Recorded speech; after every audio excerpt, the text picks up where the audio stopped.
What's up? What's up? Yeah, it's gonna be a great ride today on Funk from the Front Seat. There's a spiritual purpose for everybody out there today, all right? So I need you to clap your hands like this. Today, I have my funk sister from another mother. I have my funk sister from another time and space. I got Lisa Love coming in a minute. I can see her now coming in on her flying carpet, you know, full of all the good vibes and love, full of all of that good feeling, bringing some serious downloads for you and for me. So everybody around the world, we're going to get this big clap on like this. I can feel everybody out there. And Brenda, I hope you're feeling better in Ohio. Thank you, Boosie and Patty and P-Funk Radio and all the folks on the West Coast, Dawn and the Skunk Mob and everybody on the East Coast, Tony Cam and the Funk All-Stars and Keith Jackson and Dr. Brookenstein, my dog Kevin Harrington. I got you, bro. I know you busy. What's up, Donna Sneed, Mike Hampton? What's up? What's up? What's up, Vanessa and Emerald up in Minneapolis? The 313. I got y'all up in the D. Feels kind of good today. Oh, yeah. We just cruising down the highway today. I got over here my passenger, one of the best ever, Lisa Love. So, yo, it's a blessing for yo's right here, yo. All right, let's go down south to Georgia, north to South Carolina, Virginia. I love you, Nikel. Love you, Pat. Brian. You know I ain't no Cowboys fan. But go, New York, go, New York, go. You know how we roll. Shout out to my dog, Two Dog, down in Georgia. Thanks for calling me, bro. I needed that conversation. Al down in Florida, John down in Florida, my dog Leroy Cooper and Karen, my family down there. I love y'all. And all the Robinsons down in Millersville, Sandersville, Georgia. We're going to make this happen, all right? Shout out to one of my homegirls down there, Nola Rocky, I got you. Shout out to my wardrobe consultancy. I love you, sweetie. I'm rocking the P-Funk Radio today. Thank you for the hookup. All right, let's go over to the Hawaii, the Samoans, doing the Humpty Hump. We're gonna get all of that good energy, and Lisa Love is in the house. She's bringing it in. I see her landing her carpet like right over here. Oh, I can feel it. All right, watch that phone. Oh, there you go. You easing in. Wow, that's a cool transition. It's a spiritual purpose. Yeah, this is a Zachariah Cloud 9 CD, so y'all can check that out too. Written by my dog, Jeff Roberson. Produced by Kevin Harrington. Sometimes, y'all. Without further ado, all around the world for the Funk from the Front Seat. My producer today, Mr. Mark Lee, is in the house. We appreciate you, Mark. Thank you for everybody out there. You'll see that rose at the top. That's from my girl, Jen Vanderputten and her family. You know, I had to put that there because it is something going on that's, you know, we need to just, you know, keep people in mind for and keep people in prayer for all the time. So, you know, that's very, very important for people that transition out. Their families are left behind, and we need to make sure that we comfort them and hold them and keep them in our spiritual mindset all the time. You know what I mean? If you got a birthday today, yo, happy birthday. I think it's jumping from Aries season soon over to this Taurus season, whatever it's going to be about. I'm with that. But we're going to talk a little bit about that too, you know. So without further ado, I want to bring in somebody that's really close to me, Lisa Love, and you know we're gonna really chop it up for y'all today. She's coming all the way from the West Coast. This beautiful queen took time to wake up early just for us, so we are much appreciative. Thank you. How you doing? Grand Rising, Zach. Grand Rising, Funk family. What's going on, Royals? See, I'm in. We're locked in already. We're like already in the middle of the show. It's that good. It's that good, man. So, what's up, George DeFuncovinci? How you doing, big bro? So we chat periodically a lot about just things, right? And Right. just for my audience, yeah, happy 420. You're right. You know, I totally forgot 420. All right, smoke them if you got them. So, Hey, bring on the libations. hey, bring it right.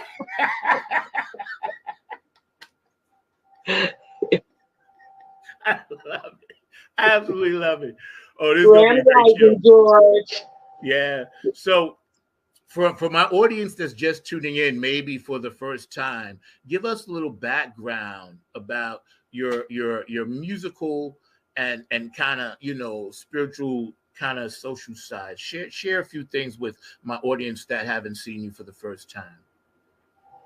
Okay. It started in the gospel music, of course. I was raised around, every woman in my family has had something to do with the music and the healing, but we'll stick with the music for now. So it started in the music and gospel. I was in my first choir when I was 6. And by the time I reached 10, I was in the only young person in an adult choir, you know? And as life progressed, I started getting into what I guess church people would say the secular music, because I found that there's God and spirit, whatever you resonate with in all music, you know? So, and here I am. I'm still a baby in this, in the secular music, in the music outside of gospel. So here I am. I think that because we all come from some type of tribal musical experience, no matter what part of the world or the country that you come from. As far as our heritage goes, it would stand to reason that we're going to obtain a lot of knowledge from our roots of church, as you know, as dark-skinned people. And I always tell people, I never thought that it was a big deal. It's a big deal in one sense, but I never said, well, I'm supposed to take this for granted because this is what we play. You know what I'm saying? So I never thought of it like, oh, I'm doing something special, you know, because I came from one to the other, because I've done both. And like you, that song we just came on with, that was our spiritual funk CD. We funkin' for God. You know what I'm saying? So yeah, with that's I'm glad you said that, because it's okay sometimes to do other things as long as it's in the name of the Creator, right? That's right. Okay, before I really go into that, I just want to ask the permission of the elders. You got to acknowledge our elders, and those who have made their transition, our funk brothers and sisters who have made, because they're now our ancestors. So I want to ask their permission to speak freely. Absolutely. And ask them to speak freely. All music is rooted in spirituality. All music, you know. If you're funkin', you funk for God. If you rockin' for God, or whatever it is that you resonate with, you know. Yeah. So yes, absolutely. I think when we listen to a lot of music from, say, before it became too digitized, and there's nothing wrong with that because we all do digital music, so that's a beautiful form. But a lot of the people, or everybody I knew, from Barry Eastman to all my guys, you know, to Jeff Roberson to Al, we all came out of church. You know what I'm saying? Like, some of the baddest people ever was sitting back there when they were 2, 3, 4 years old as prodigies. You know, Jeff Roberson being one. I seen this guy playing when he was like 6 years old. Howard Beeman playing 6 years old, and they were on the road with their family, and they could barely hold the instruments, but they were prodigies. You know, so I believe you know what you do, and I've watched your work. It's amazing. So you know, it's nice to always bring that spirit to this show. And I always want my audience to know for the first time, you know, what you're about, because it's important, you know, it's important. So, so fast forward, how you get into the funk? How did I get? Because I was raised with it. I had uncles and aunts, and my mother, they were into the funk. It was part of growing up in our inner cities, I guess you can call. Yeah. I grew up with it. Yeah, that's what I told you, man. There is so much work to do, you know. When it comes to music, how do we pursue a spiritual lifestyle and still, you know, maintain and navigate the darkness that's out there? You know, we're going to cover a lot today, so y'all got to strap in, because me and this woman was on the phone last night for like an hour and 45 minutes or something. It was a while. We got some stuff, so we're going to go strap in, take notes. How to maintain a spiritual lifestyle in the music industry. Is that what you mean? Yes. It's not being proven. Again, I'm new to the secular music, but even in the gospel arena, you know, there are snakes and people with agendas, etc., etc. How to maintain it? You better maintain some people say prayer life. I pray, you know, and maintain self-love. You know, not everything that glitters is gold. You know what I mean? If you're in the music industry just to get riches, then of course you're going to attract those lower energies that, okay, this person is hungry for that. So let me dangle a carrot in front of them and have them sell their souls. Yeah. Our souls are eternal. So, you know, it's not really ours to go ahead and just sell. Yeah. So, you know, and a lot of people rise and fall. You know, the enemy rewards people too, but it's all an illusion. Yeah, that's right. I maintain my spiritual background by I'm a world-class champion hermit. I know how to withdraw myself and then when to bring myself out. I'm not interested in being, you know, a celebrity and all of that kind of stuff. I mean, if it happens, it's because it was meant to happen. Yeah. Remember that you're here on a mission. Yeah. And that funk music, I'm like, oh, this Bootsy Collins, oh, that's on mission. That James Brown, that's on George Clinton, that's on mission. Yeah. You know what I'm saying? It's all organic. That Zach Robinson, that's on mission.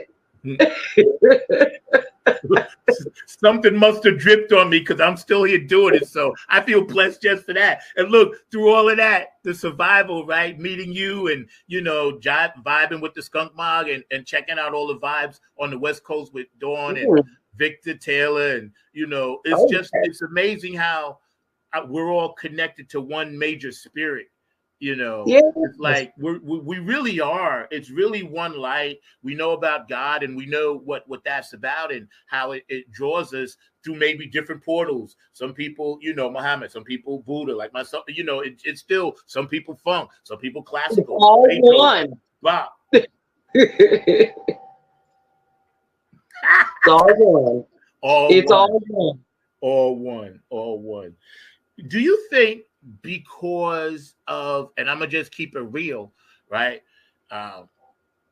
Because of certain elements in the music game that they change the frequencies of certain music, which makes you feel a certain way, which then will mess up your natural rhythm and cause certain things to your mind, and then you manifest it, then bang, you're in trouble. Absolutely. I'm going to open up by saying that we're not fighting against flesh and blood. Plain and simple. So when people do things and start changing things and going along with agendas, then it's not really all of their will. Some people know exactly what the hell they're doing, but most people do not. When we changed from, let's say, LPs to digitizing everything, you did change the frequency. Yeah. When I was growing up, and I want to stay in the funk arena. When I was growing up listening to and gospel and funk, it was on LPs. Yes. It had a way of elevating you and making you want to go out and do good and be good. You know, once it started going digital, then it became numbers and rigid and cold and, you know, all part of some type of diabolical agenda to have people's mind controlled and going in a direction that is just not high vibing. So, you know, this is why it doesn't last. We got artists coming and going and coming and going. Yeah. We all see this, right? And as elders, we're all gatekeepers, and it's not about our chronological age. It's about the wisdom that we've been somehow through our journey here, been able to just, you know, download. And I believe that wholeheartedly. I you know, I just turned 66. I've seen the music physically just distort itself into this horrible picture, you know, and only certain images that of goodness get through. That's why I work with Tony Cam and the Funk All-Star Kids over there in Virginia. And shout out to y'all, man. Y'all are crushing it. You'll see me soon. I love doing that. I love it. We're bringing it back to the real, you know. We're bringing it back to the real. You got to remember something about the body. The body responds to the frequency, and it also responds to that water. We're made up of water and electricity. Yeah.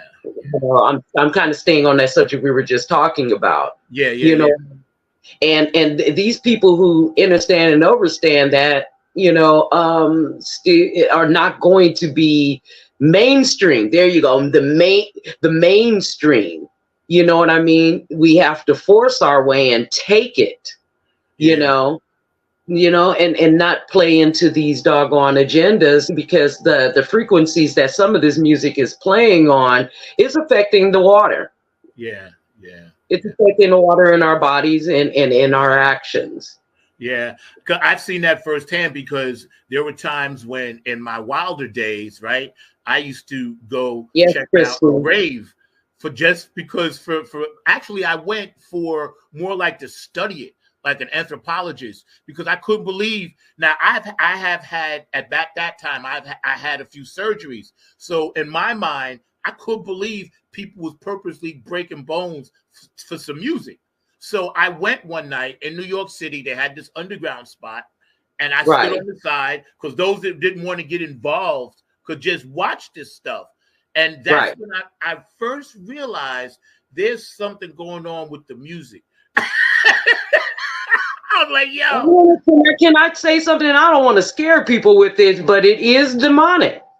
Yeah. It's demonic. Anything, and it's a, I don't like using the word, because it's really a made up, but it's a devil energy to keep you. All it is so that it can bind you. You know what I mean? And hold you to a contract that, you know, that keeps you a slave. Yeah. I noticed that right away. Yeah. You know, it's almost to the point now where we're fighting two different wars spiritually, right? We have the one that we always have to protect our families, friends, and loved ones. That one, and then that's that one, right? Thanking the heart every day when you first wake up, before you do anything. Thank your heart. Remember that. If you're out there and you're listening to this show, before you do anything, you thank your heart. And Darrell Jones, thank you for that. Thank you. Because it pumps all night. Your heart, been pumping since the day you was your lungs. Since day one, they've been on the job. Not a day off. Not a day off. Not a day off, man. Yep. So when it comes down to these frequencies and things, I would just advise everyone, just be cautious going into the future. You know, I'm an artist myself, and I'm very cautious about what I put on anything that I record and who's actually on it. You know, that makes a big difference, you know? Yes. Yeah. So women, obviously, well, I'll backtrack a little bit. The age of Aquarius, right? Mm-hmm. And you're, you know, one of the people that I truly trust with this knowledge. Drop some knowledge on us about that. Age of Aquarius. It's the water bearer. Again, we're dealing with the water, so we're dealing with the human body. We're also dealing with the mind. It's the information age. If people say, what is the age of Aquarius? It's the information age. with all the information that is out there via internet, these handheld computers we walk around with, there's no excuse for not being able to find out what you need to find out to change things. Yeah. That is the age of Aquarius. And also the unveiling of demonic energies through music, the music industry, all the entertainment industry, period. Yeah. Our governments and all of that. Yeah. It's all being revealed. You know, you cannot build a new crystal castle unless you tear down the old crap shack. Yeah. First. Right. And that's what the age of Aquarius is coming in to do. But if you're not willing and you're still planting seeds of destruction, going along because of ignorance or because you're ignorant and you want to keep it that way, then that's what you will reap. But eventually these energies will be eclipsed out. And if you're part of it, you will be eclipsed out. Yeah. You know, you're right. Because see, and when it comes down to this spirituality, the energy, because, you know, it's a spirit, it's inside of us. And like you said, you and I talk about, this is a rented earth suit. So, you know, I'm just borrowing this for a second. It's an avatar. Yeah, it's a red suit. And I could tell there are people out there right now, or that may watch this show later, and we're hanging out with the amazing Lisa Love today, my funk sister from another mist. I love this woman, right? You know, recording artist, you know, the whole bit. So when we see people struggling mightily to pick a side, right? Mm-hmm. There's an empathy that I feel for them, but I can no longer try to pull them, you know, because I need my energy now for this other battle. Elaborate on that a little bit, please. I'm just going to tell everybody listening or will stumble upon this video. I'm going to tell you to protect your energy. If you want to know how to protect your energy and you need tools, hit me up. Protect your energy. You cannot be an overgiver. And please take my advice. I have lived my life since childhood with overgiving to people. This is now the time of coming out of beliefs into knowing.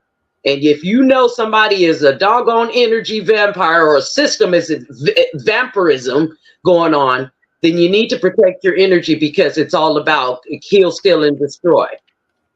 Once again, we're not dealing with flesh and blood. We're dealing against wickedness in high and low places.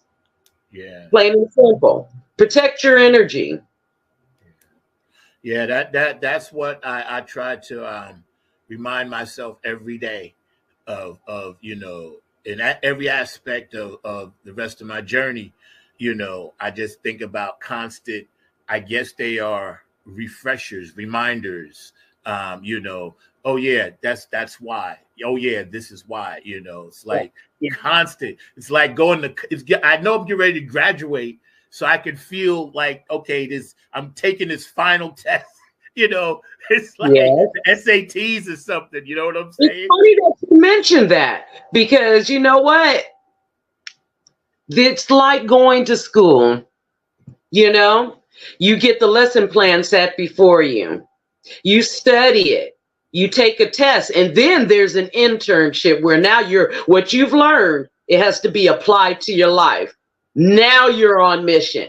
I don't care who you are, you're here for a purpose. Yep. And it's your fault if you do not heed that call. You got to learn something about intuition. That's that God in you.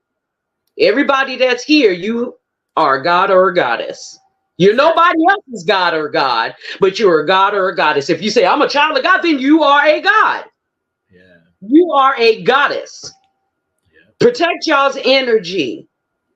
Yeah. I'm afraid that was a mother who came out. It just came, you know, ashe, mothers. This is why I love to have you on the show, because organically, as we go down these paths of spirituality, things need to be said, because as we look around our society, we can clearly see there's still a huge gap with our pride, with our willingness to work hard, and with our willingness to pull ourselves up you know, and it's not about race, it's about economically, you know, we the economically deprived. And I think spirituality will tie into that. Go ahead. Ego. You remember what the elders used to say, edging God out. It's an acronym. Yeah. You know what I mean? People believe that, you know, they are what their minds tell them they are. Yeah. We are a three triune being, mind, body, and spirit. You are not who I say I'm Lisa Love, Alpha, Uncle, Omega, Lisa Love 1111. But I am more than that. We are souls having human experiences. This is why we experience deja vus. Oh, I've done this before. Yes, you probably have, and you're here trying to learn and get the lesson right. Right. That's for sure. You know what I mean? Yeah. And if we always go around believing that what our ego is telling us, our mind, our flesh, then of course, you know, with our governments and all of that, you see this playing out. You know, it's a crazy train. Come through Ozzy Osbourne, the crazy train. Yeah. Great song, know by the way. I like covering that song, by the way. Yo, I used to teach my kids at the School of Rock that song. I was like, okay, I hear you, Ozzy. I understand where you're coming from. I hear what you're saying. Right. When people start reading, when people get back into symbolism and understanding that we're cursing one another with this English language, you know what I mean? I think that, you know, we're going to really get back on track and continue tearing down the old crap shack so we can build crystal castles. Yeah. I agree 100%. I think because of the amount of information, like you said at the top, and we're hanging out with the amazing Lisa Love, 9 Underground TV, every Saturday, 12 p.m. Eastern Standard Time. My producer, Mr. Mark Lee, and all the beautiful people on the thread. It's good to see you because I know y'all will be popping in and out, and that's all good. As we look around and see, you know, the planet itself begging for us to take care of it, what could we do as spiritual workers to help heal the planet besides recycling and stuff like that? You know, because we're losing our air. First of all, you got to work with the people. Have to work first. Clean your house. Clean your own house. Right. And then start with your neighbors on either side of you or in front of you. Yeah. And then you guys start going out and raise the vibrations, the water in people. Okay, that's how you can start healing the planet. See, the universe and the planet responds to frequencies. If you could take music and put it next to a plant and watch that plant react, that's the earth. The earth is alive. This is a mother. Yep. And right now the weather is going crazy because of other various reasons. We're not going to go in. And she's reacting. She's trying to shake the parasites off of her. Pretty much. Yeah, exactly. See, and people, I say that all the time because I used to leave classical music or light jazz music on for my plants when I was leaving. And people are like, why are you leaving that on? I was like, yo, they're alive. Don't you think they're alive? I said, this is what they like to hear. Yeah, this is what they like to hear. Yeah, it's so simple. It always made sense for me to do that. That's why I have fish and plants, because I need other sources of nature around me in my life all the time. And people, you know, they might not understand that, but that makes me feel, you know, complete almost. You know what I mean? If I could, I'd live in the forest. Man, you both. Completely off grid. Mm-hmm. Completely. Yep. You told me a personal story, and I'm gonna let you talk about it on the other side, about something that your mom went through, and you said you might wanted to share that. So, you know, we're gonna just take a quick second and run a few spots. My producer, Mr. Mark Lee, back there, has his hands full, so I'm going to step in the producer seat for a second, you know, but you guys, man, check this woman out because her music is fire. she's got new stuff coming out. You know, and he works with some amazing people out on the West Coast and Skunk Mob and those guys. So, you know, it's really cool to vibe like this with you about stuff other than the music game. You know what I mean? Yes. It's dope. I appreciate that. Oh, yeah. So anyway, I want to give a shout out to everybody that's watching, you know, and I know a lot of you guys will actually go back and watch again. So we appreciate that. But right now, I got to hear from my dog, Jeff, and see what he's going to say. Hey, fam, what's goody good? What's really good? My name is Jeff Roberson from the gospel group called Jeff Roberson and New Life. And I'm coming to you from the town that we had to name it twice. It's so nice. New York, New York. And I'm bringing you some news about my brother from another mother, Brother Zach, who's bringing you his hot new show called Funk from the Front Seat. Listen, he's bringing you funk from the vault, from the past, from the present, and into the future. He's got that music that makes the hair on the back of your neck rise up. He's bringing you funk all the way down to your toes. This is that funk that makes you really want to groove. Stay tuned. Don't touch that dial as he brings you funk from the front seat. Listen, let's go.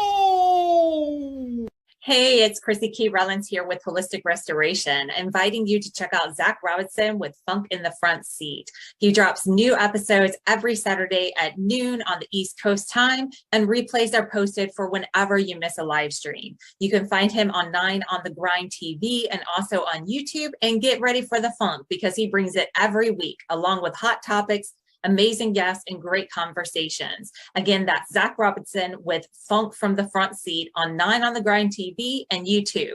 Go check them out. Hey, this is Jen Vanderputten, writer of Code and Prose. You are watching Funk from the Front Seat with Zach Roberson. Tune in every Saturday at noon for excellent and important conversation. Hey, this is Keith Jackson with P-Funk Radio, inviting you to check out my brother Zach Robinson with Funk from the Front Seat. Saturdays, 12 noon on the East Coast and 9 a.m. on the West Coast. It all happens on 9 on the Grind TV and also on YouTube. Great guest, great conversation each and every Saturday. That's Funk from the Front Seat with Zach Robinson on 9 on the Grind TV and YouTube. Check him out. What's up, Royal Funk fans? This is Lisa Love, a.k.a. Alpha Unk Omega, coming to you from Love's Temple here in Southern California, inviting you to 9 on the Grind, Funk from the Front Seat with Zach Robinson. This is what I want you to do for me. Tune in every Saturday at 12 p.m. Eastern Standard Time, 9 a.m. Pacific Standard Time. Come join the meeting of minds. I guarantee soul's growth and high vibrations, not to mention the love. Keep it funky, y'all.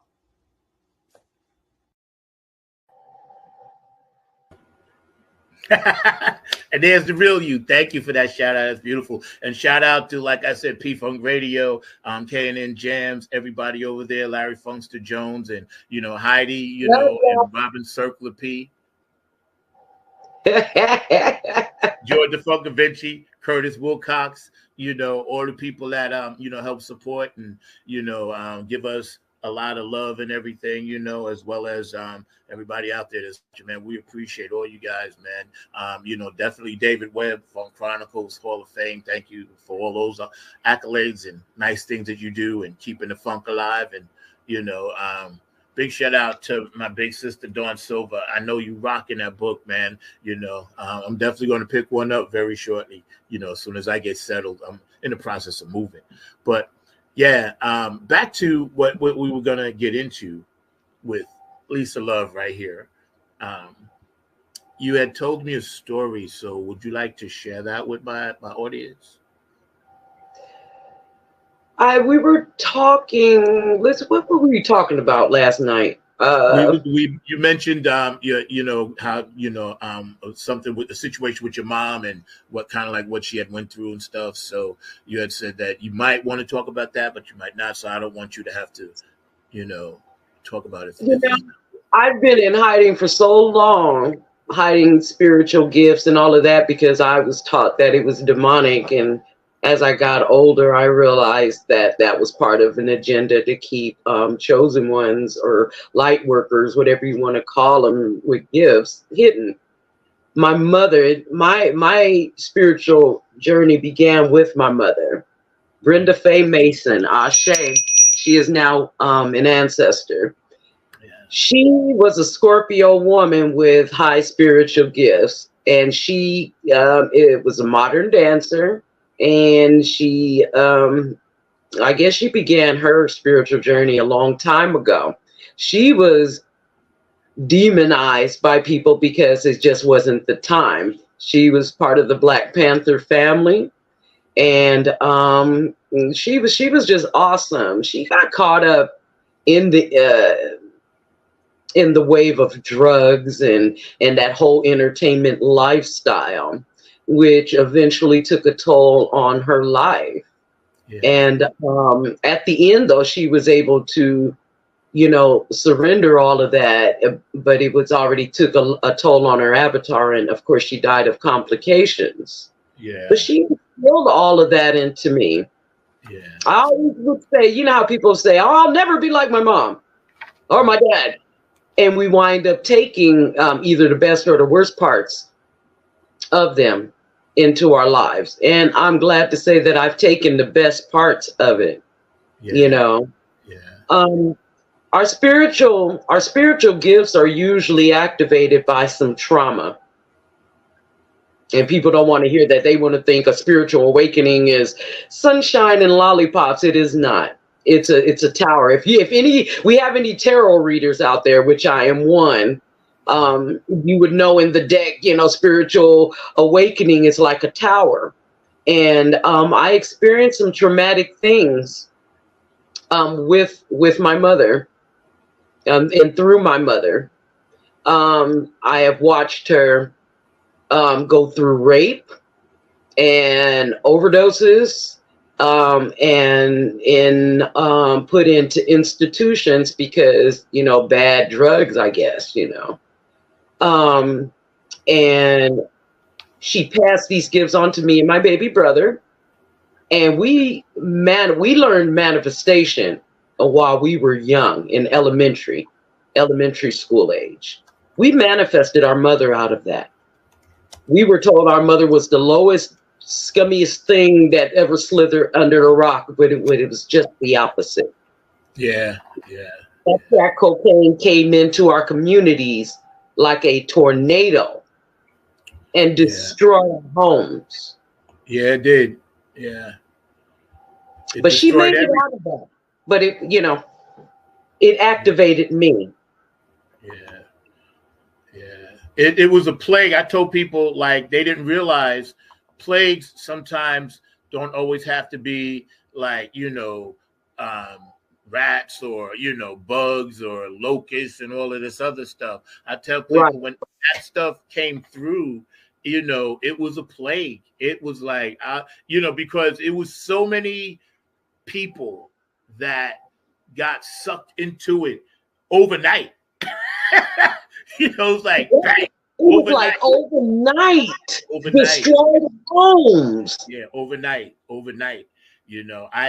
was like, oh my God, and so thank you for sharing that, because that's a deep story, because obviously gifts were passed on to you, and then you pass them on to others and you share them, man. That's amazing, because not everybody would have overcame that, A lot of people would not have overcame that. So these things that they say something. I'm sorry. One more point on that. They say that the sins of the parent. How you know how that saying goes, are carried on by the sea. This is very true. Again, energy, demonic energies, and attachments follow. To our siblings and with our children. Yeah. And I had experienced some of those things that my mother did. I am a recovering addict over years. I started, I didn't want to live when I was 18 years old, watching my mother go through what she was going through. I got caught up in that world. Yeah. Again, crack cocaine was running rampant, and I got caught up in that. And once again, I had a son, and he manifested me right out of it. He still didn't know how powerful he is. He's stepping into it.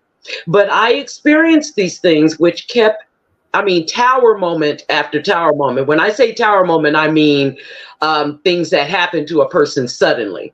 Yeah. I experienced the rape. I experienced all of this at a very young, innocent age. Oh my God. But where a lot of people would have just completely, fall by the wayside and just died. And that, again, I wanted to just end it all. I didn't want to live. I didn't think I would make it to 27. Yeah. But the divine had something else to say. Well, no, child, pull yourself together, because you gonna make it, and I am somebody's go-to book. I realize a young funketeer that says, okay, I'm somebody's go-to manual. And so what right have I not to treat myself as a goddess and stand up and tell my story? So I'm here to share these things with people. You want to know anything? I'm an open book. But if you come with negative energy, you will be stopped at the door. And if you persist, I don't know what the divine has for you, but it's not life. So get a sister up. Yo, that is such a powerful statement and energy that you just put out, because I felt it over here. I was already sunken in, but then as soon as you went there, my heart I felt that warmth that you provide, and through all of your knowledge and experiences, and also I've always vibed with you because you're not a judgmental spirit. Not at all. Not at all. Well, I want to just put it out there. It doesn't matter what your sexual preference is. It doesn't matter your eating habits. It doesn't matter if you're on drugs right at this moment. I have nothing to judge. I'm not here to judge. This is what keeps people from going to their spiritual or even if they're religious and everything, because they feel like I've got to hide this. That is the lie and the trick that comes straight from the pit of hell. Yeah. Church members will tell you to come as you are, but that's a whole nother story. We'll do another show about religious and church and all of that kind of stuff. You'll find freedom and peace when you come to brothers and sisters like myself. Yeah. This is a no judgment zone. You ask what we can do to heal the planet. Yeah. You got to start with yourself. You start with coming to people like me. And I intend on starting a business or a blog. Your gifts are supposed to make way for you. Well, then, yes. Come on to Lisa Love. Yeah. It's funny because that's right. See, because I always felt like I'm just like a little tiny portal in space that opens up, and I just bring people to other people. And I told you last night, I so love doing that. Yeah. I just do. I love to connect people with people because I guess that's part of my journey. That was one of the lessons I guess I needed to learn. So I'm learning it now. How important. You learn by trial and error, Zach. Yeah. Trial and error.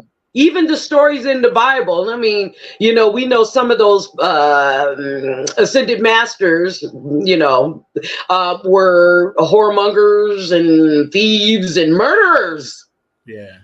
Psychopaths, sociopaths. That doesn't mean that you cannot change. People feel I'm too deep in. Oh, yes, I've made a deal with the devil. You stop believing these lies.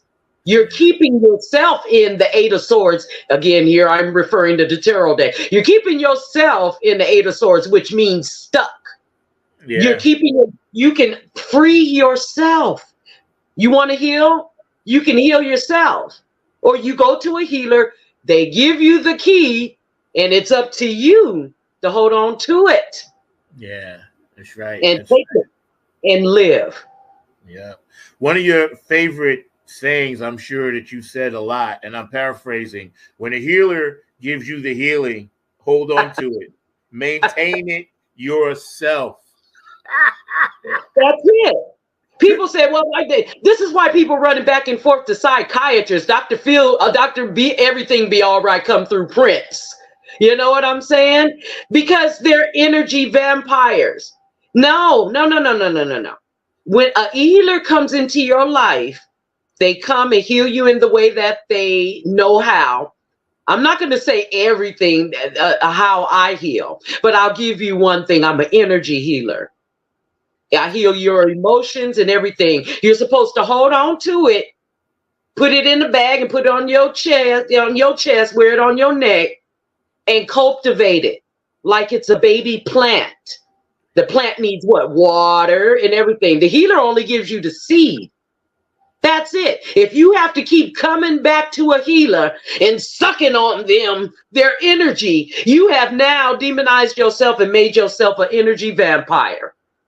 Yep. That's not what healers' jobs is. Yep. That's right. We got some great comments coming through, and influence enablers. Yep.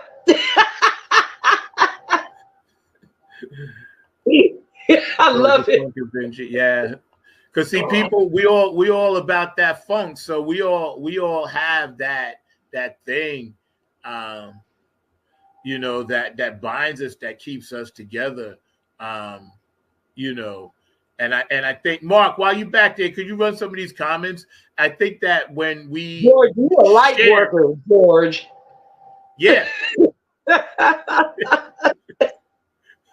That's what he was saying. I'm getting to him. I see his comments. You a light worker, George. You go through trauma when you were young. It's usually to activate you, because for a time like this, they're going to fight tooth and nail they're fighting tooth and nail to keep age of Aquarius from coming to fruition. And the 144,000, because there's only 144,000 of us on this whole planet of billions.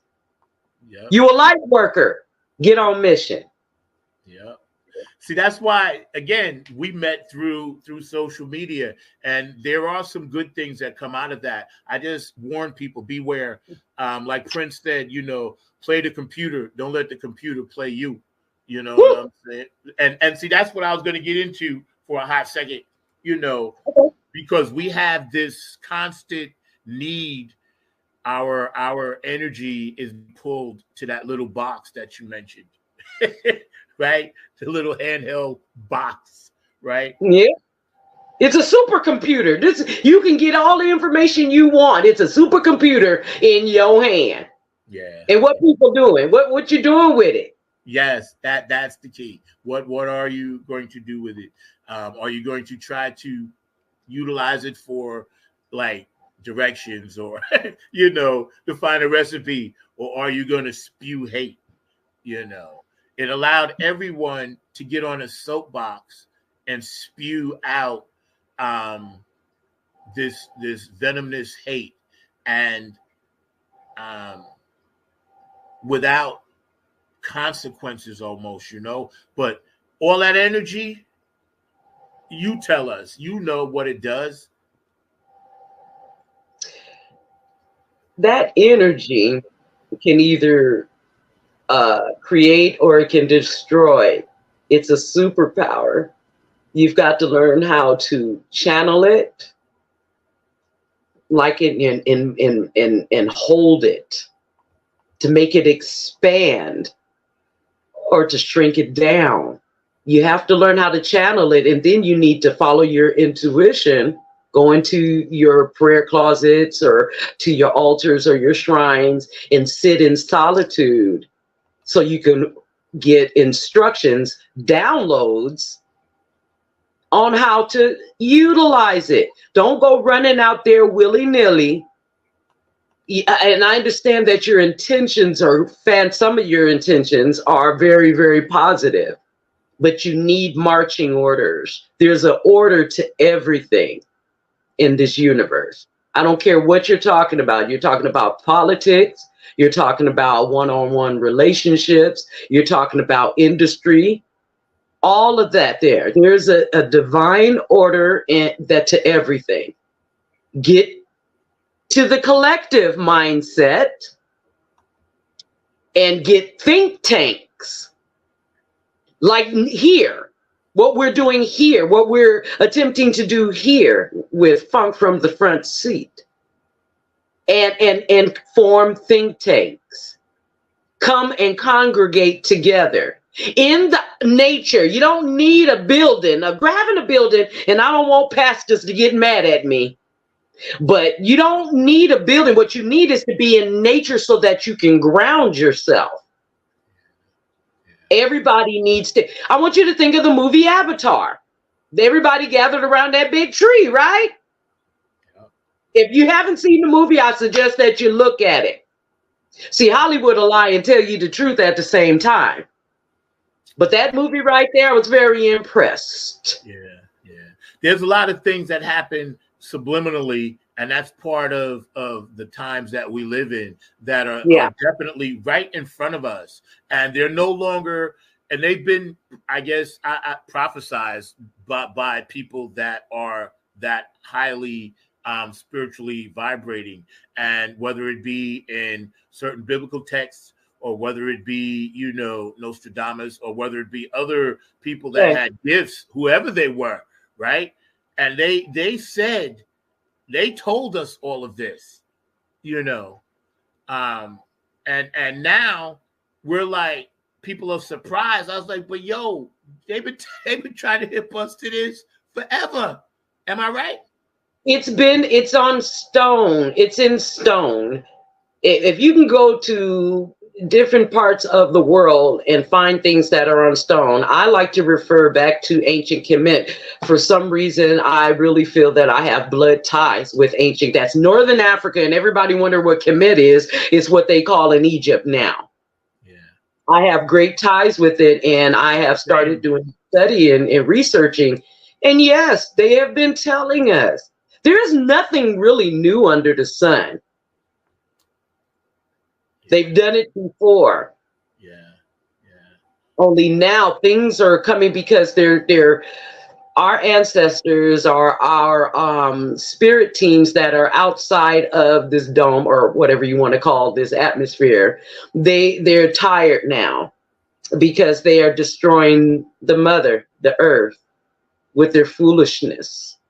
Yeah. So, they've been telling us these things for ever and ever. Now things are starting to come into fruition. And again, they are going to fight tooth and nail to keep people asleep. That's right. You know what's so cool, right? Like, and I think about this all the time. Out of even some tragedies and disasters, good things come, because this particular show was started during COVID by me and Mark, right? In my car, in the front seat, And like the balance of, okay, this dark, but then, the creator's like, listen, there's a little tiny speck for you to slip through and get some information out.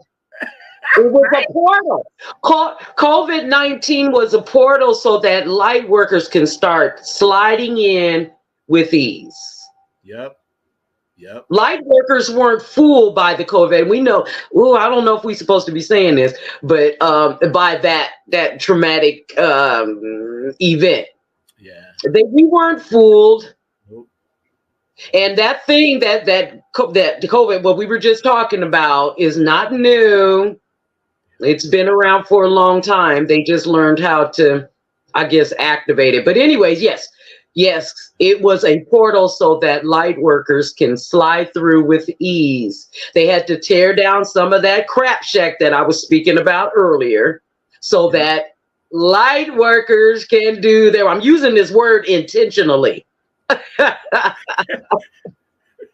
You're right about that, Cheryl. And you're right. And the funny thing is, right, I said to myself then, because I was talking to Kevin about it, we talked soon as, because you did the same thing. As soon as we all got locked down, we all started calling all our people just to get some opinions, right? It's like it's a call to the collective. Yes, it was a call to the collective, and when the collective gets a call, then they start calling other pieces of the collective. Remember that quote I was telling you about? Now we were in COVID, stitching our own little piece of a quilt. We didn't even know what the hell we were doing, but we was doing it. And then we start reaching out to others and stitching their part of the quilt to our part, or vice versa. And that's how that works. It's so simple. Yep. And we were talking. Yeah, that's right. And see, the way Kevin talks, he's very low key because you talked to him, right? And he said, "Yeah, well, they don't believe in God now. I don't know what to tell them." The time of talking and preaching and standing over people, beating them overhead with books and all of that, which these books are all incomplete anyway. You know what I'm saying? All of that stuff is done, son. We've got all the information in there. Well, I'm keep going back to this handheld supercomputer in our hands or on our laptops. Yeah. All the information is out there. Choose a side. The age of knowing is here. The age of believing is over. You can believe all you want. You need to know some stuff now, and there's no reason for you not to know. That's right. That's right. Let's talk a little bit about diet and organic versus processed. Your thoughts. And how that ties with the spiritual chakras, which will be next. I told y'all we got a lot. Y'all better take notes. I told you. Okay, so your diet. People ask me, I'm 53 years old. By the time the women in my family, because we were still in the Piscean age, they were do as I say age. And by the time I came of age, we were now ushering in the energy of the Aquarian age. Okay. By the time they were my age, they had high blood pressure, diabetes. Everybody has this in their family. And don't let no damn doctor tell you that this is hereditary and this is going to happen to you. You can't do anything. No, it's a lie from the pit of hell. I stopped eating a lot of meat. I eat some meat. You know what I'm saying? I live in an area where, markets are strategically placed and certain foods are putting there because, they have to become dependent. We need the industry. The matrix needs you dependent on their medicines and all of that kind of stuff. You know what I'm saying? So, yeah. I stopped eating a lot of meats. I do not have high blood pressure. I have blood pressure like a teenager. I stopped doing a lot of dairy. I stopped doing a hell of a lot of dairy because it led to diabetes. Okay. I stopped eating a lot of the processed food. That stuff is not even real. Now we have vegetables that are made. We have vegetables that are made in a damn lab. I love it how your voice took a couple of octaves up. I'm sorry, I get passionate about these subjects. It's not even real. It's not real.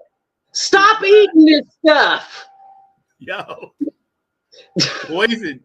When I ride by, I'm like, poison. They got poison stations set up like gas. Look here. Children, if it don't have a seed in it, don't eat it. Don't eat it. Yeah. Okay. If you can take a flame to something and hold it there and it not burn, don't eat it. Yeah. You got a handheld computer. You can go to, when you see people in the produce session looking up stuff, pay attention. Pay attention because that's somebody that's awake. Be cautious of what you put into your body because mucus and inflammation is. This is why they took Dr. Sebi out. Yeah, they did. Yeah, I'll go mention inflammation, heart disease. Remember, our lungs and our heart are connected together. The women in my family had diabetes, high blood pressure, and then their heart gave out. Be careful what you eat in. I'm gonna tell you what's in my diet. Certain beans, very little starch, very little. And I'm working my way to getting out there. Implement a certain fasting. If you want to know about healthy fastings, hit my boy up, Victor Taylor, the Funkonaut. Okay, hit him up. Do a fasting in your once a month.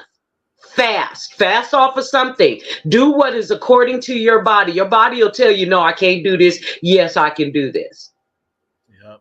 Very You don't important. the body doesn't need to always be stuffing itself. That processed food you get from the fast food places is programming you to tell you you're hungry when you're not. Yeah, and the You only commercials. need to sustain yourself. The largest meal in your diet should be the lunch. Yeah. Sometimes you can you don't even really need to eat but once a day. Sometimes I eat once a day. To get that energy in the morning times, I may have some dates. Leave that orange juice alone. I used to love orange juice, but there's other ways to get vitamin C. They block out the sun, so it's hard to get vitamin D. But there are certain vegetables. Look it up. Everything I tell you, you can look up for yourself. That's right. And then do what your body is calling. Listen to your body. Your body will tell you what it needs. Yep. That's right. That's right. This is why connecting our health. And, I stopped eating about like 6-7 months ago. I tried to curb it. And then about 3 months ago, I realized, okay, I can't eat anything after 9 o'clock, after sundown.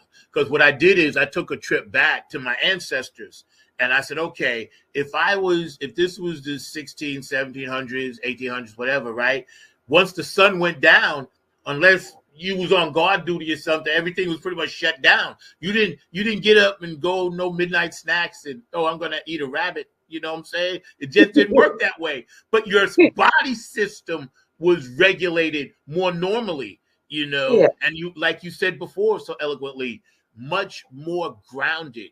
And I'm trying to get everybody around me to help me stay grounded so I can help them stay grounded. You know what I mean? Because Here's it's a very good way to ground yourself.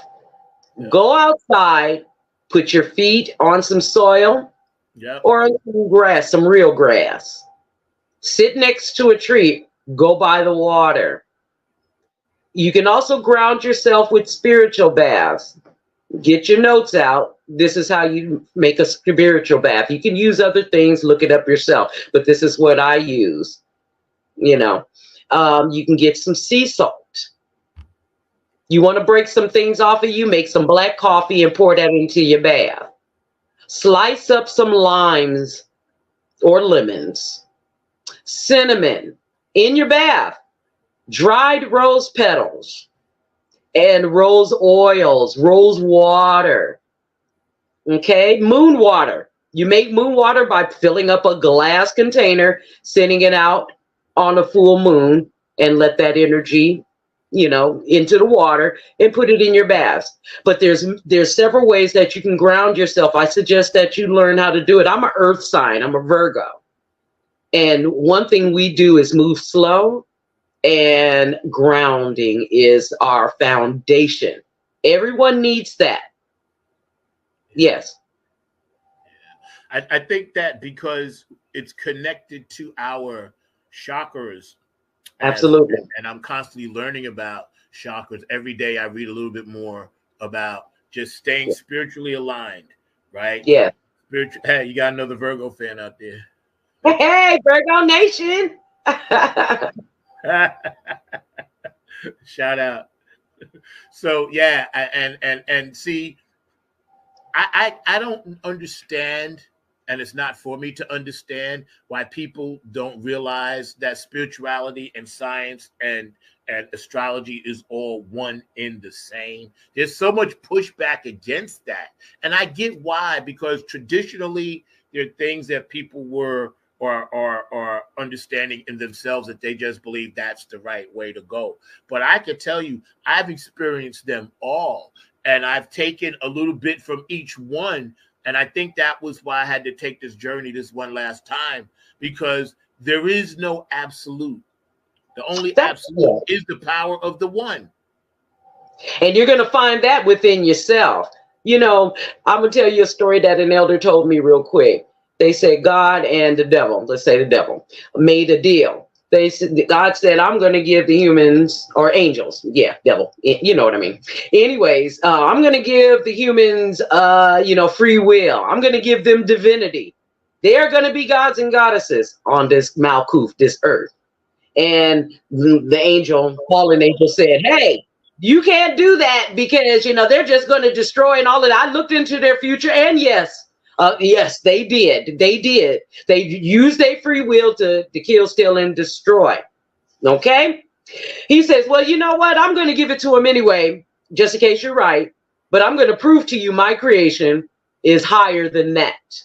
And what he did was hide that divinity within the one, within you. You're one. and it's right here anyway. You have it. You want to change something, and I love Buddhism. You want to change something, you change it. You are your savior. You're waiting on some guy to come down, floating on a cloud, to come and save you. You are that one. You can achieve, and Christ is a title.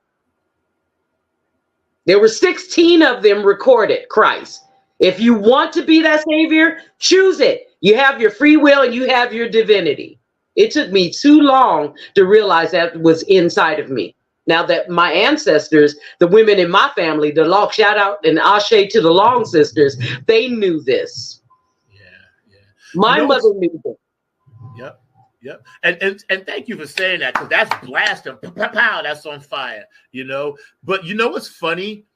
And if we all think back, no matter where we come from, we can remember sitting by our parents, grandparents, uncles, aunts as kids, listening to them tell stories. Yep. And see, that's what we don't do anymore. Because those stories, that's why it took me so long, like, you know, in my journey, because once I realized, I was like, you know what? I need to go back to innocence when I was basically a child and remember what I was listening, re-download it because it's already there. I just got to dust it off, rebooting, which we're going to talk about in a second. And I said, I remember those stories were not just stories. They were actual spiritual connections. And that's how they were sharing that energy. And it was always such a good feeling to sit on. And I'm getting that warm feeling right now. Thank you. Oh, my God. Sit there and just listen to those stories. You know what I'm saying? Right. Thank you. Yes. They coming through. See, I acknowledge. I didn't forget. You acknowledge them, they show up. They're always there, but you have to give them permission to come in. Yeah, they do. Yeah, and it just reminds me we need to do more of that, because it was a miniature tribe. You know, you'd have maybe 8 to 10 family members sitting in the living room, whatever, and it just, you know. It's back to the collective mind mentality. The pre-internet and all of that, even pre-postal, elders would sit around, and the young ones, and this is all races, okay, and they would tell these tales. What it was instruction. It was instruction. It's a key of life. Come through Stevie Wonder. It was an instruction, and what it was part of, it was a rite of passage. It has been lost. It's been lost on the females, and it's been lost on the males. We have to go back to these things. This is what the ancestors are telling me right now. They're saying we have to go back to these things, or we are going to lose. We're going to lose. How do you lose when you know it's right here in our face?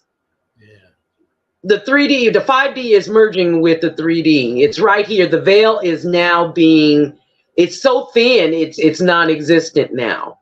We are walking hand in hand with beings from other planets. We're walking hand in hand with the ancestors that are now back in their natural form, which is energy. So then, what are we going to do? We have to go back to it. I choose to go back. It has to be a choice. Once again, it is free will. It's free will. You have to use your free will to do good and be good. It is so simple. It is ridiculous. It's such a good feeling to know that we can be part of this change today on this journey right now, and which started like last night, which started, I don't know, 3,000 years ago, you know, in Atlantis. Longer than that. Yeah, right.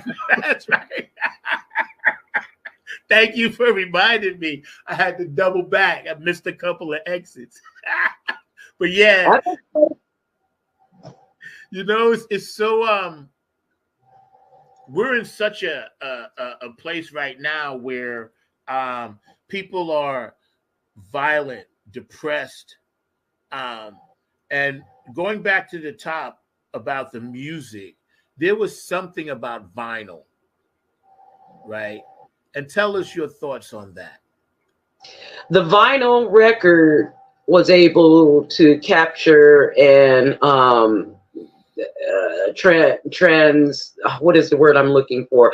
The vinyl record was able to convey the energy and to affect the water in our body. We are made up of water and electricity, okay? Because flesh will go away, but electric and water. And when we played the vinyl records, it tended to make people happy, enthusiastic. It raised the vibration of the person so much it affected the neighbor and the neighbor's neighbor, and then in the next city, in the next country. They were seeking how to disrupt this energy, this raising of the vibrations by digitizing everything. First, it was that big laser disc, and then it was the smaller. And they can really manipulate the energy now because everybody is streaming things. They can, once a person puts out, let's say, music, now they can screw with the energy of it. Yeah. They can, and you think that you're putting out, oh, this is going to really lift somebody's spirits. Yes, if they know what they're looking for, but they're not getting the same feeling as they did when it was on wax. Yeah, that's right. And see, to add that, then I want to give a couple of shout outs because people are shouting you out, and I want to make sure I acknowledge, Cheryl, my co-producer, I know you shouting it out, but we'll put some of these comments back up. But to add to that, other than being in an automobile, growing up listening to music was always tribal because you had to be in one spot.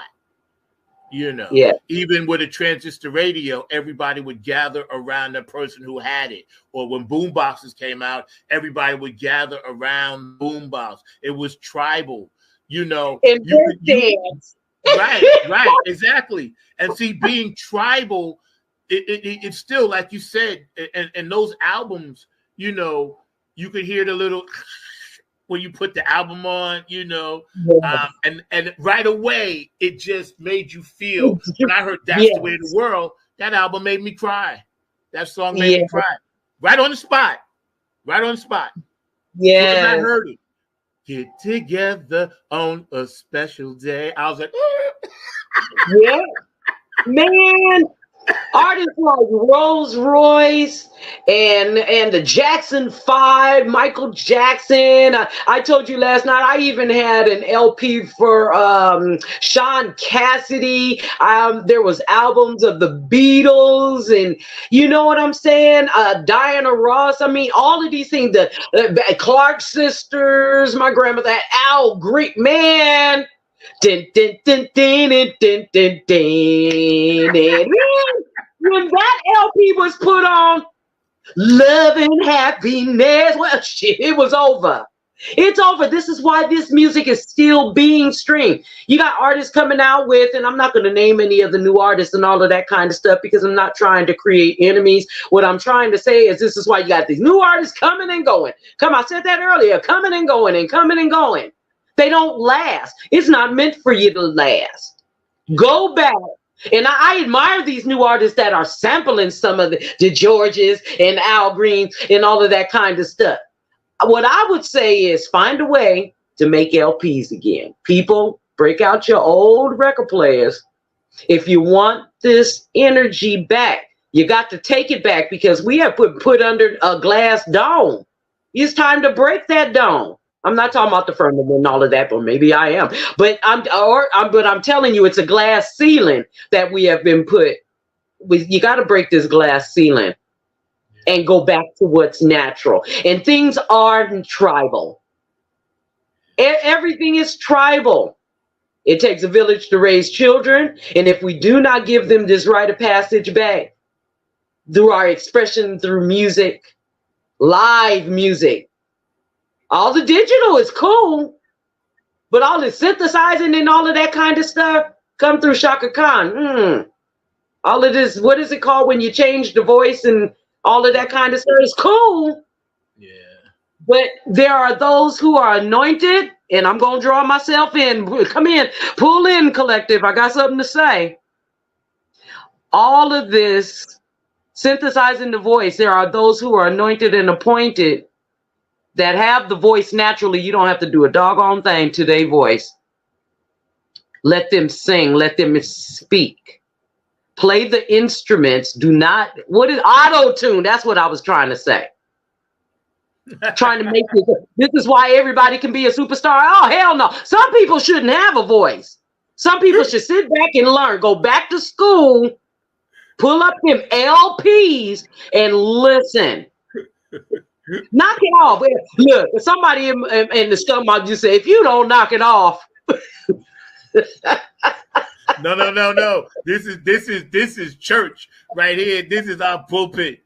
You know, we coming straight from reality, because this is what we're seeing as light workers. It's our duty to make sure that we just let people know, hey, it doesn't. You don't have to. Whitney Houston said it best. She was dope, man. She said, listen, she said, everybody ain't gonna sing at Madison Square Garden. She said, some people got to sing in church. Let me tell you where it doesn't make you any less. Doesn't make you any less.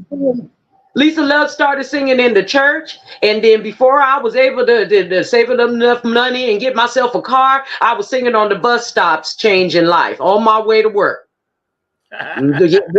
working at the grocery stores in Wally World. You know what I'm saying? I had people come up to me in tears because it won't raise my vibrations. This is how I regenerate myself. I can sing loud as hell right here in my house and be content. If I make money doing it, so be it. Yeah. But I'll give it away free before I start, becoming that low vibration. Or I've got to be a superstar and I got to step on toes to do this and I got to sacrifice people. What the hell are you doing?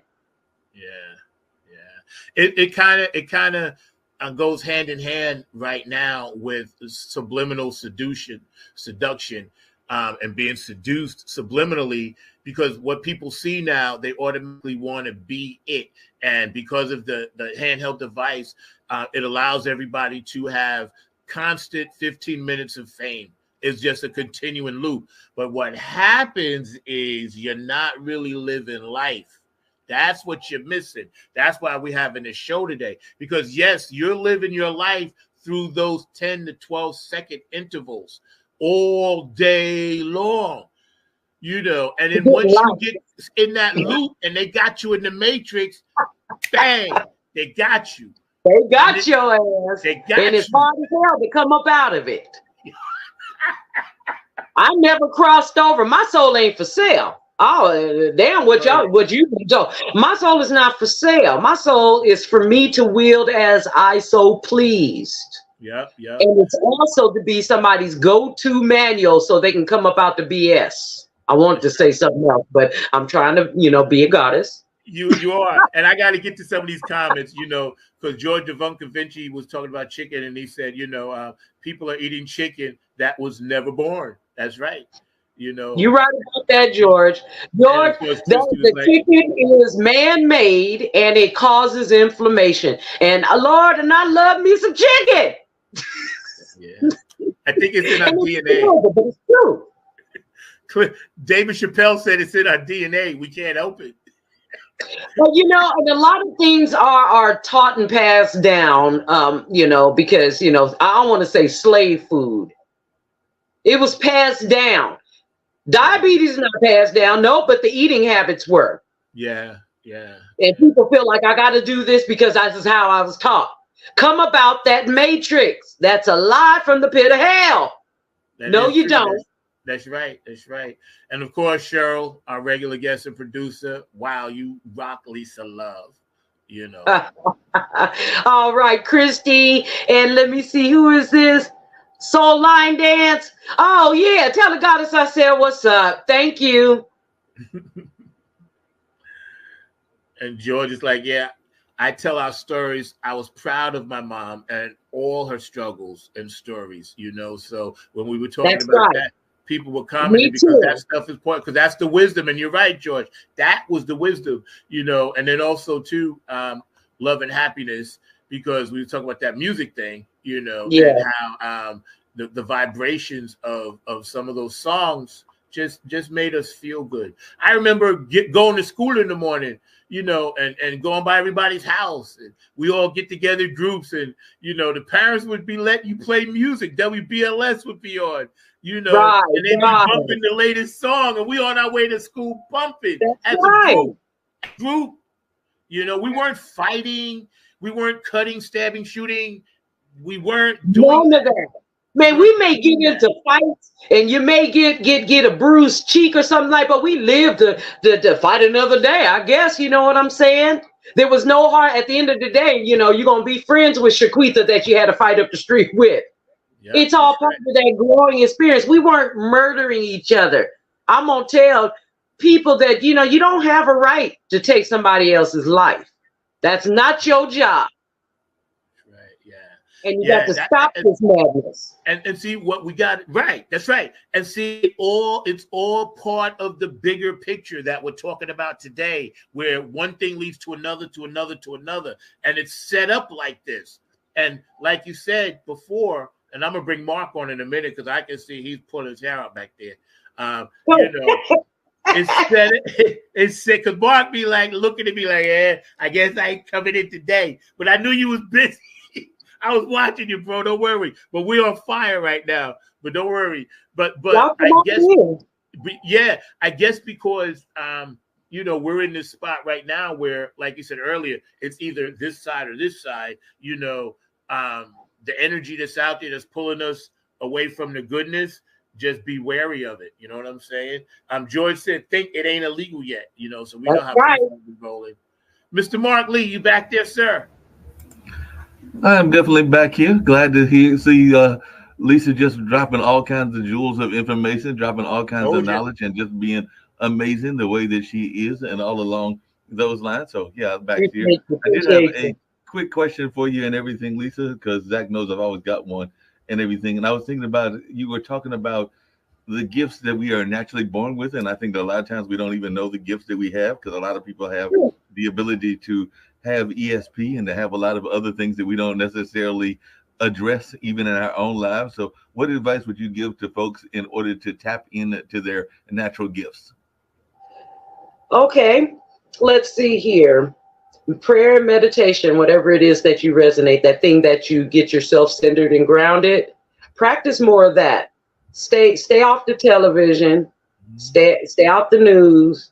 You know what I'm saying? Go into solitude and set your intentions. I want to know what my spiritual, it's very simple. Sit, talk to the universe, or talk to God or Jesus, whatever you believe in, because again, it's all one. It's an energy. And then sit and wait, and you will see and feel or hear results. It depends on what your gift is. I could tell you about my gift, a couple of my gifts: clairaudience, clairsentience, clairvoyance. Okay, I'm an empath. I can feel other people's emotions. A lot of people have this. I mean, a lot of people have this. It's a gift of empathy. The Christ had this empathy. Okay, I'm an empath. Stop doing what you're doing, all of this running around and craziness, and quiet your mind. A Buddhist would tell you this. You hear these monks saying, you must center and you must do this and that and everything like that. And he's right. They're right. You have to quiet yourself. You have to protect your energy, set your intentions. Your intention should be, I want to know what my gifts are and how to use them. And then you sit and you wait. People are not patient enough. Yep.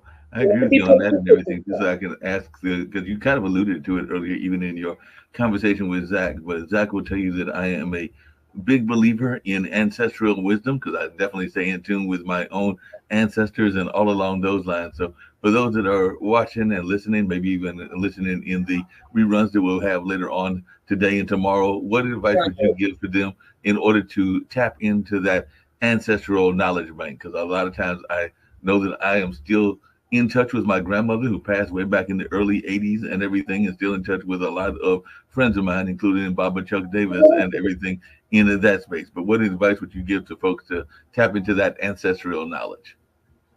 Okay. And a lot of people are going to be like, oh my God, and they're going to start ripping their robes. But I'm going to tell you one thing you need to do in your homes. You need to set up a shrine to your ancestors or altars. I have a shrine and an altar in my home.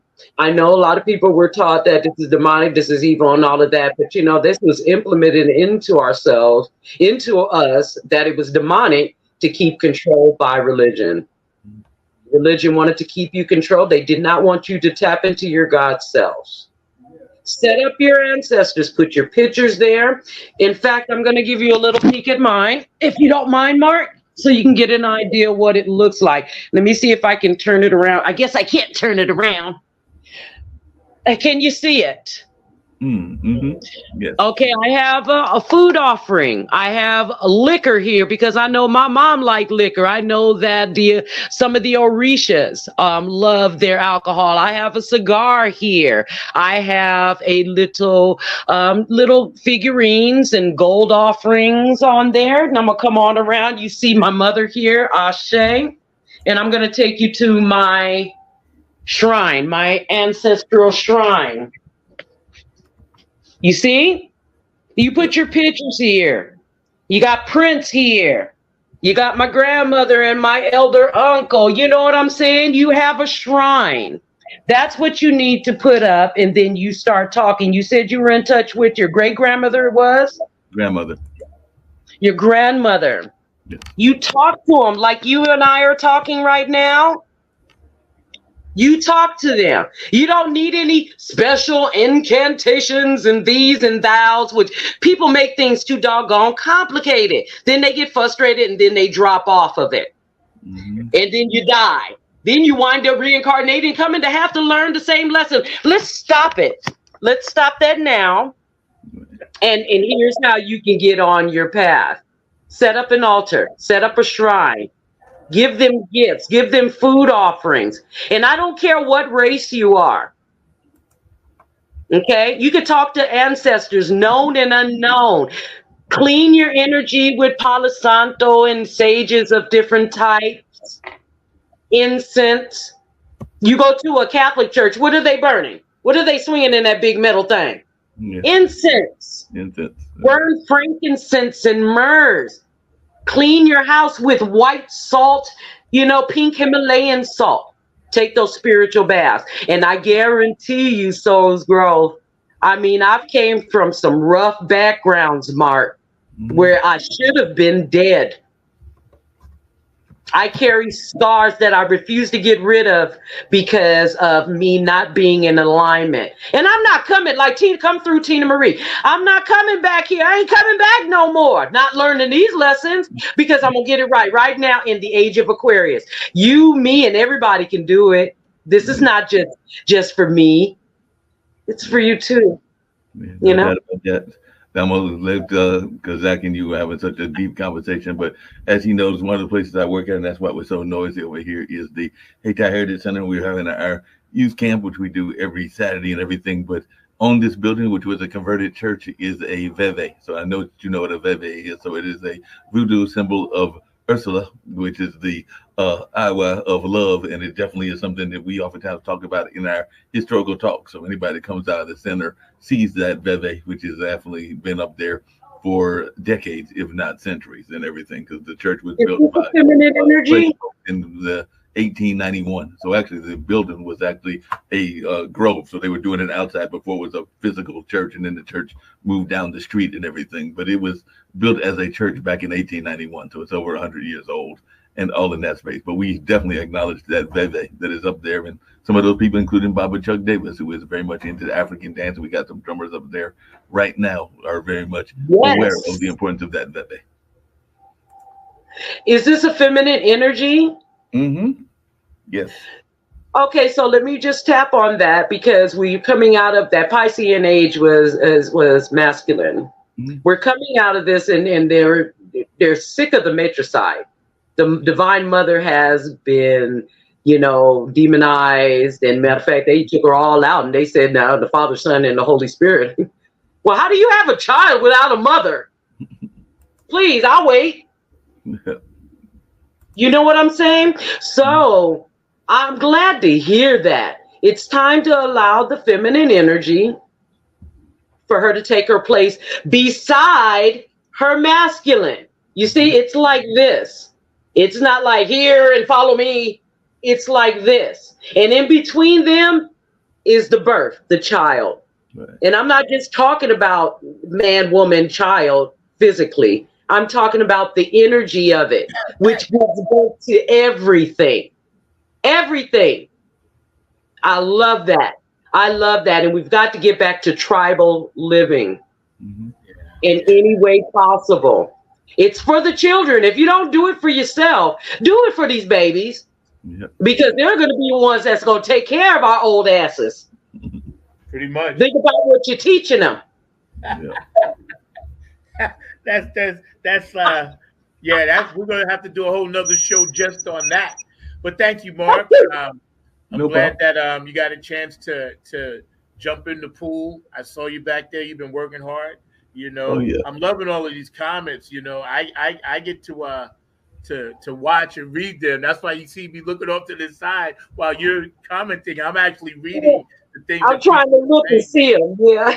Yeah, and it's really cool because we're all one. Right now, all our energy is just working for one common goal: peace, love, and harmony. No matter what we go through in our personal lives, no matter what, issues we had in the past, no matter what mistakes we made, no matter this, that, and the third, we put that in the Creator's hands, and then we just keep it moving. To quote Honeybee, they say in the religion, if you've ever been in the church, and you have, Zach, they say that you give it to God and he casts it into the sea of forgetfulness. Well, if we are gods and goddesses, all you have to do is forgive yourself, be in a repentance and a remorseful, not regretful, two different things, be in a remorseful energy, and then heal. Seek out a healer, somebody with that gift. They will what? Give you the seed, and then you take it and run with it. Yep, that's right. Plain and simple. It's so simple. It's amazing that here we are going into 2024, and I just saw the other day, which I didn't even know happened. It was like Dubai. Did you see what happened over there in Dubai? Mark, you would be up on that. Did you see that? I mean, I know that it was the whole thing going on with Iran. Oh my goodness.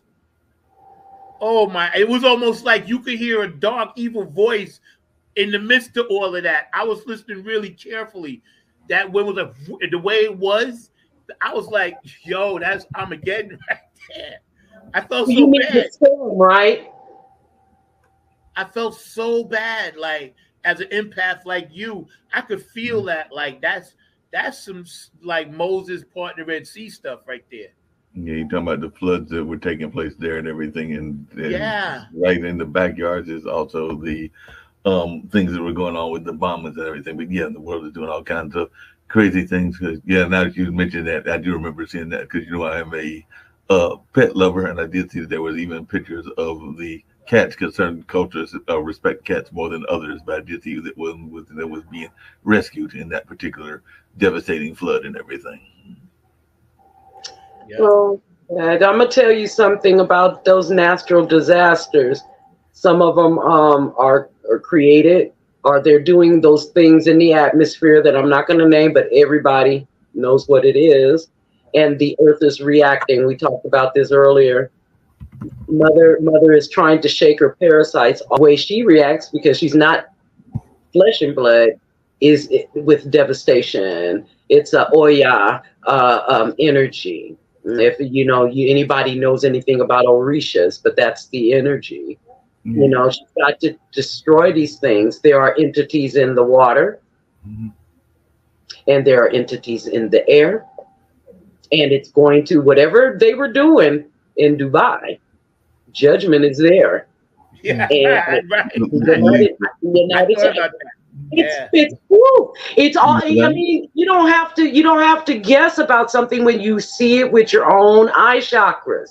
Yeah. And then they tried to deny it, because I know part of what you're alluding to wasn't just there. I think it was some other stuff in some other parts of the world, like in Asia and other places, where they are wondering the impact of that whole cloud seeding, because they're trying to control the weather and everything. And that could be why there are some people that are saying that is at the forefront of why that whole disaster was taking place in Dubai, because that cloud seeding has been going on for a long time. I remember hearing about that, because there was a time, I think I told Zach this, that even though I've been in event planning and journalism and media for a number of years, there was a time when I was a youngster that I thought I wanted to be a weatherman. So I remember them talking about cloud seeding way back in that time of the 70s and the 80s. So it's been something out there, but it's been more active lately. It's been going on since the 40s and maybe even before then, but the proof, the research has been out there that they've been doing it since the 40s. So I'm a movie buff, so I started watching old movies, and damn if I didn't see chemtrails. And this film was filmed in let's say the early 50s. Yeah, it's been going on for quite a while for them to want to modify and control what the Most High, the universe, gives us creatively. They want to control your water. Water! Can you imagine that? They want to control what you drink, what you breathe. So what do you think that the forces, the unseen forces, are going to do? Because they've got plans for the children, which is us. Yeah. What do you think the earth is going to do? You're hurting the earth. If she's not, if you think that you're big enough to box with the earth, think again. And unfortunately, innocence is lost during this destruction. Yeah. There are things that's going on that I definitely feel technology has helped us with, but also too, it brought things to young people that I just don't feel that they were mentally mature enough, ready to handle. And it caused a way of thinking that I don't know if it's good or bad. I guess we won't know until like 50 years from now. We can't say we know now because we don't. We don't.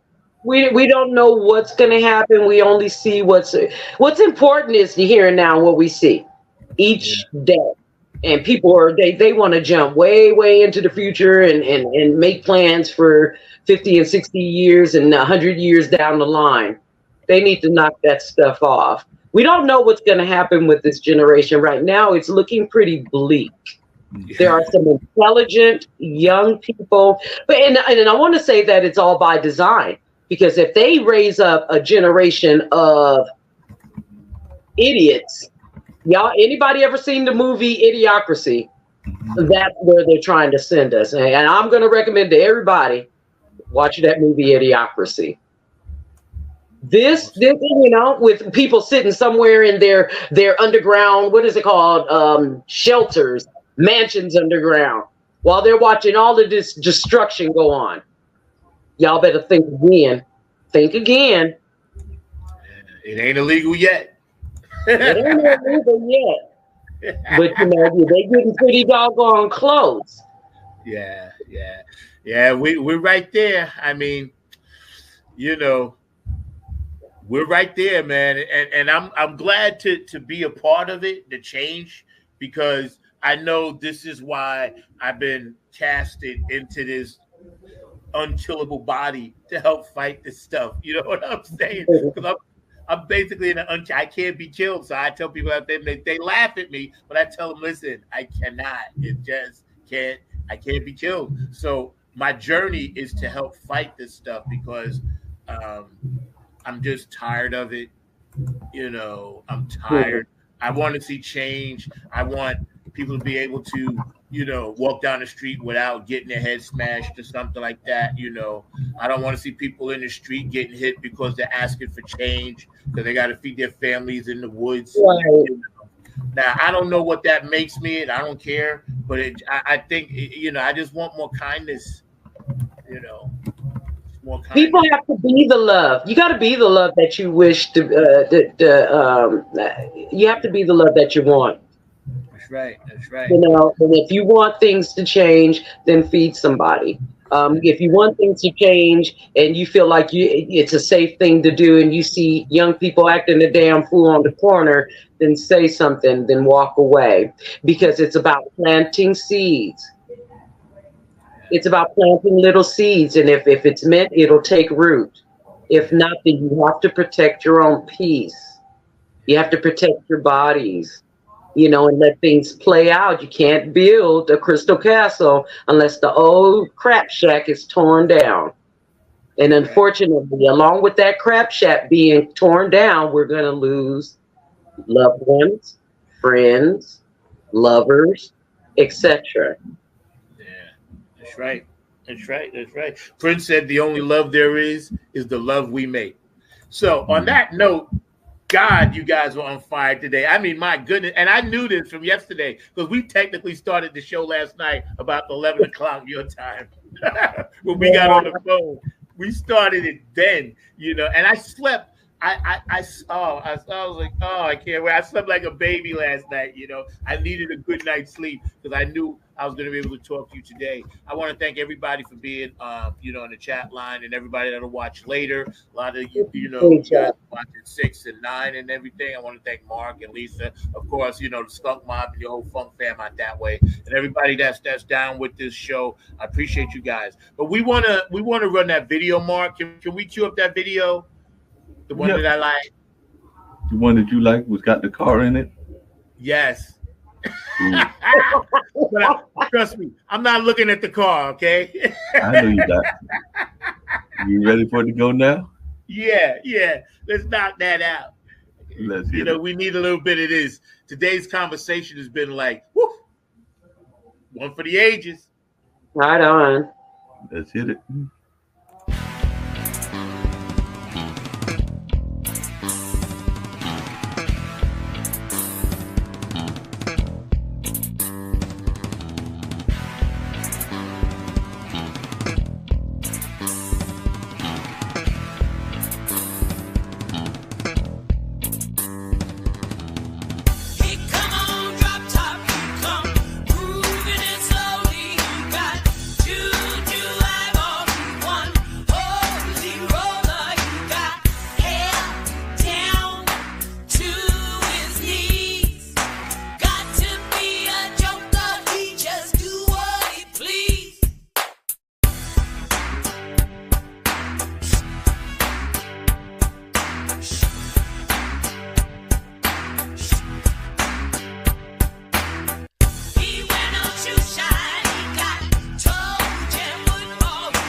Respect for one another, because when it all boils down, we all the same color. Brothers with different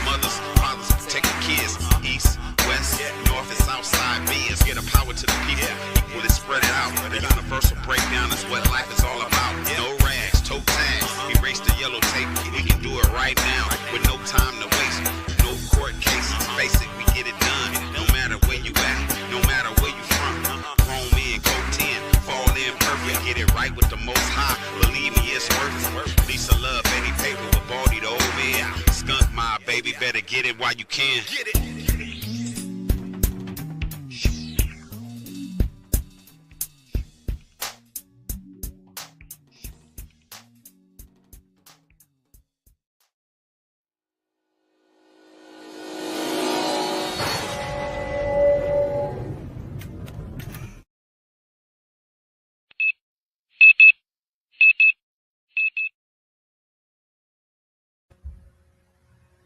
Always one of my favorites. Shout out to my brothers.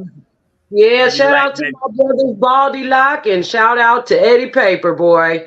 Like that up, you know, a lot of nice comments. You know, I'm happy to be able to have stuff like that stored away so we can throw it out there and let people know, hey, this is what's going on, you know. And I ain't gonna bring too much attention to this, but you know, we talked a lot last night also about that huge concert, that event that's happening at SoCal, you know, the thing about love, that huge thing. And you know, we need to make more of that stuff happen, and we'll talk about that another time on another show. But you know, today's been an amazing show. You're incredible. I love you. I feel your love. You filled up our area of the journey today with nothing but good. And I'm gonna give you the last word, then we're gonna get out of here. So, Mr. Mark Lee, I'm taking you out. I'm jumping out, and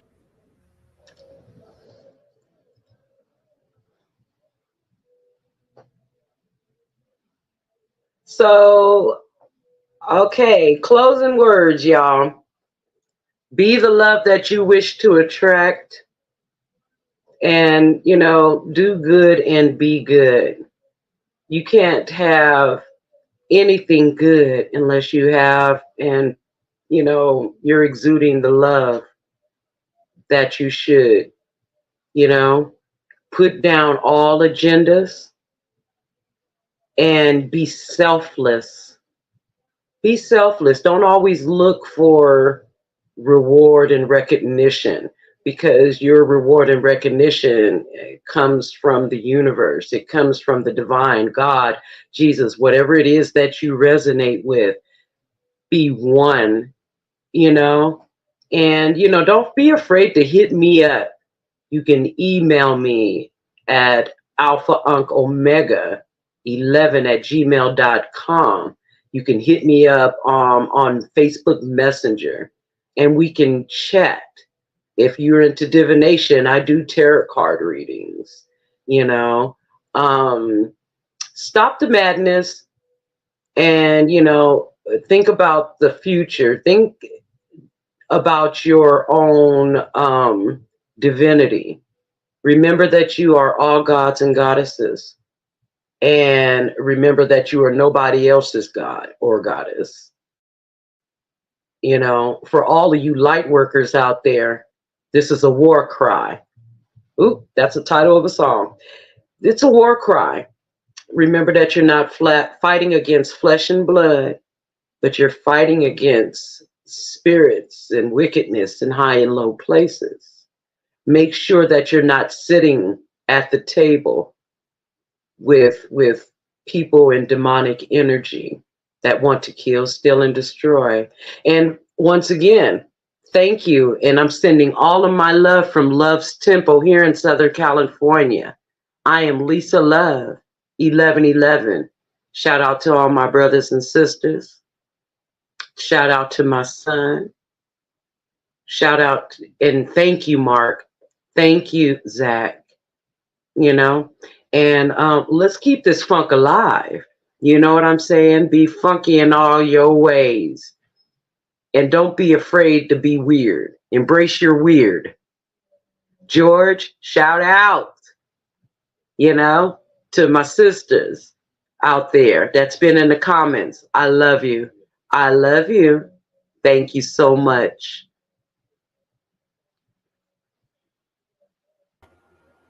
Wow, that was amazing. You guys heard it right here, Funk from the Front Seat.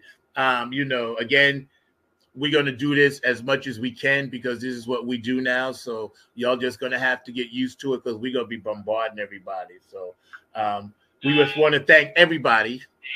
And we're going to get out of here on this one so we can kind of Lisa love it out.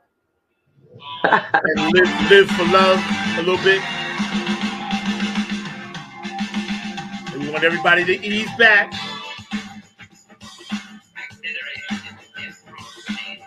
Just let the vibes flow through. Because funk not only moves, it can remove.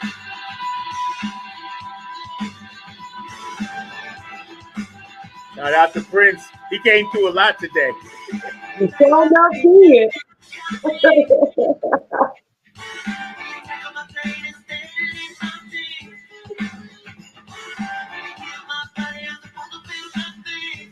West Coast.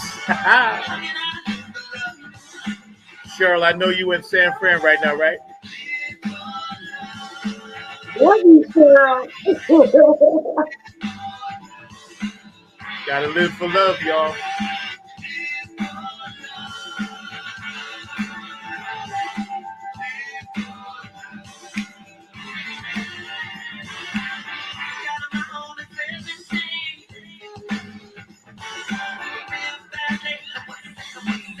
All around the world, y'all. Let's live for love.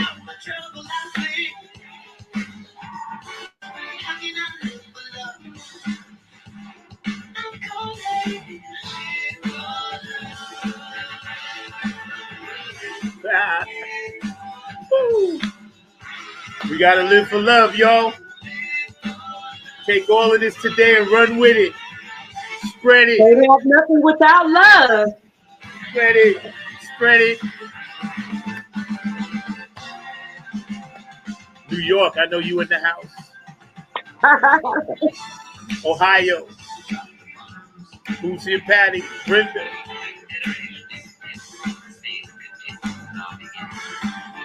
North Carolina. Texas. Funky Philly Dilly. Detroit. Seattle. What's up, Cindy? Samoan doing the Humpty Hump.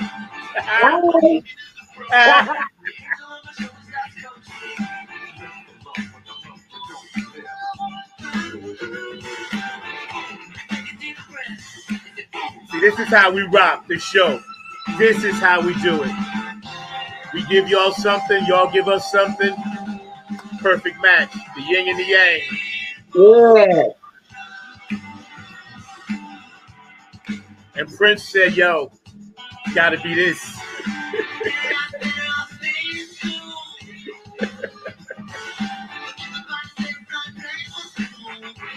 And no, I don't own the rights to this music. Just music.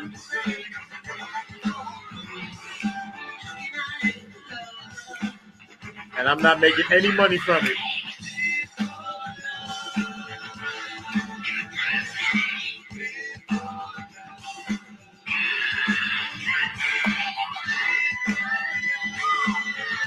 We'll see y'all next time. It's been an amazing journey, amazing ride. Thanks for sitting in the front seat with us. Thanks for driving us down some serious avenues, byways, highways, channels, portals. We appreciate you. We love you. And we'll see you next time. Peace.